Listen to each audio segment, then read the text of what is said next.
Erich Fromm observed, love is not primarily a relationship to a specific person, it is an attitude, an orientation of character.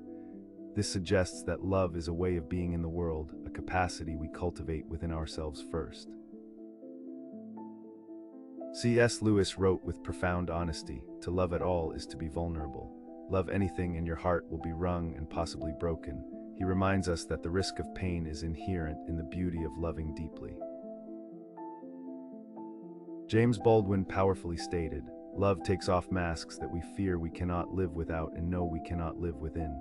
True connection invites us to be our most authentic selves, free from pretense." As Brené Brown reminds us, connection is why we're here. It is what gives purpose and meaning to our lives. At our core, we are wired for connection, and it's in our relationships that we find our deepest sense of belonging. The poet Rainer Maria Rilke wrote, "For one human being to love another, that is perhaps the most difficult of all our tasks, the work for which all other work is but preparation. It is the ultimate practice of our humanity." John O'Donohue described friendship beautifully. "A friend is a loved one who awakens your life in order to free the wild possibilities within you. They don't just accept us, they help us become more of who we are." Mary Oliver offered this wisdom: "To live in this world you must be able to do three things: to love what is mortal, to hold it, and when the time comes to let it go, to let it go." Love requires both passionate holding and graceful release. Viktor Frankl taught, "Love is the only way to grasp another human being in the innermost core of his personality. Through the lens of love, we are able to see and understand someone's true essence." The philosopher Simone Weil wrote, "Attention is the rarest and purest form of generosity.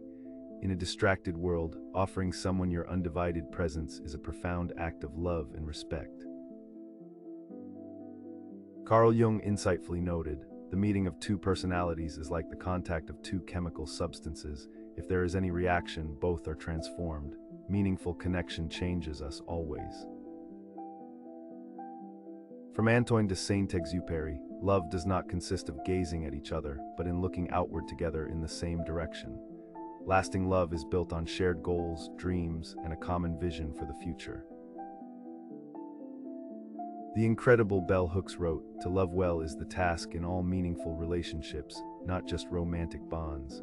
She reminds us that the practice of loving extends beyond romance to every connection we cherish. Pema Chodron teaches, "Compassion is not a relationship between the healer and the wounded. It's a relationship between equals. True compassion is founded on a shared humanity, not on hierarchy." Thich Nhat Hanh wisely said, "To love without knowing how to love wounds the person we love." This reminds us that love is not just a feeling, but a skill we must learn and practice with mindfulness and care. Sharon Salzberg powerfully affirms, "You yourself, as much as anybody in the entire universe, deserve your love and affection." Self-love isn't selfish, it's the necessary foundation for all other love. The philosopher Iris Murdoch offered this profound insight: "Love is the extremely difficult realization that something other than oneself is real." Love pulls us out of our own world and into a shared reality with another. Zora Neale Hurston wrote poetically, "Love makes your soul crawl out from its hiding place. In the safety of a loving connection, our truest, most hidden self feels free to emerge." As Elizabeth Gilbert puts it, "To be fully seen by somebody then and be loved anyhow, this is a human offering that can border on miraculous. It is the grace of being accepted, flaws and all." Plato beautifully imagined, "Every heart sings a song, incomplete, until another heart whispers back.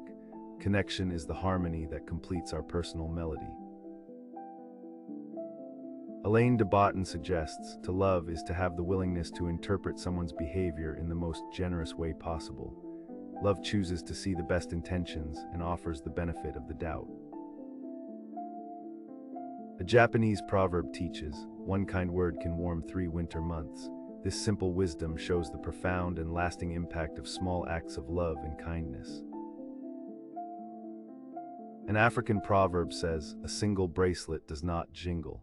It's a beautiful metaphor for our need for community and connection. We make our best music together. Rainer Maria Rilke discovered a paradox of love. This is the miracle that happens every time to those who really love. The more they give, the more they possess. Unlike material things, love grows by being given away. The psychologist William James identified a core human need. The deepest principle in human nature is the craving to be appreciated. Showing appreciation is a fundamental way we express love and value for one another. Haruki Murakami offers a simple but profound truth. What happens when people open their hearts? They get better. Vulnerability and openness are pathways to healing, both for ourselves and in our relationships. John Steinbeck wrote with gentle reassurance, "If it is right, it happens. The main thing is not to hurry. Nothing good gets away." This reminds us to trust the timing of our lives when it comes to connection. Susan Sontag once mused, "Nothing is mysterious, no human relation, except love. Even when we try to understand it, love retains an element of magic and mystery that defies simple explanation." E.M. Forster gave this powerful instruction, "Only connect," that was the whole of her sermon. Only connect the prose and the passion, and both will be exalted. It is the urgent call to bridge the gaps between us. Krista Tippett wisely defines love. Love is a quality of attention. It is a form of listening. To truly love someone is to offer them the gift of our deep, compassionate listening. Jack Kornfield uses this beautiful metaphor. The heart is like a garden. It can grow compassion or fear, resentment or love. What seeds will you plant there? We have the power to consciously cultivate love within ourselves.